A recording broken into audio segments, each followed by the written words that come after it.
Juif par la naissance, catholique par le baptême, Aaron Jean-Marie Lustiger tire sa force de cette double culture, une foi inouïe et bouleversante. En 1981, alors nommé archevêque de Paris, c'est par ces mots qu'il s'exprime dans une interview. C'est dans le christianisme que j'ai découvert ce contenu biblique et juif qui ne m'avait pas été donné comme enfant juif. C'est ainsi que dans le cours de mon existence, j'ai estimé que je devenais juif parce qu'en embrassant le christianisme, je découvrais enfin les valeurs du judaïsme, bien loin de les renier. Jean-Paul II disait lui-même « Le peuple juif est un frère aîné dans la foi », une vision partagée par le cardinal.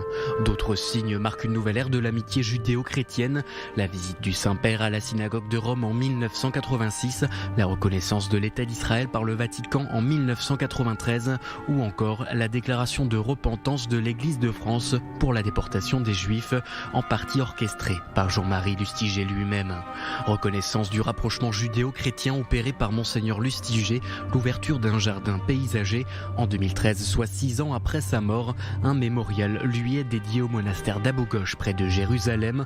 Son successeur, le cardinal André XXIII, était présent pour l'inauguration, ainsi que l'ex-président du CRIF, Richard Prasquier. Il était un homme de conviction et un acteur majeur contre l'antisémitisme. Le cardinal a renforcé des ponts, nous avons mieux à faire, surtout dans la difficile conjoncture actuelle, qu'à les détruire dans le fantasme que ces ponts pourraient être des hameçons pour nous appâter. Mais la conversion du futur cardinal et surtout sa revendication toujours affirmée de ses origines juives a également déclenché de vives polémiques. Monseigneur Lustiger a notamment attiré l'animosité des milieux fondamentalistes juifs et chrétiens.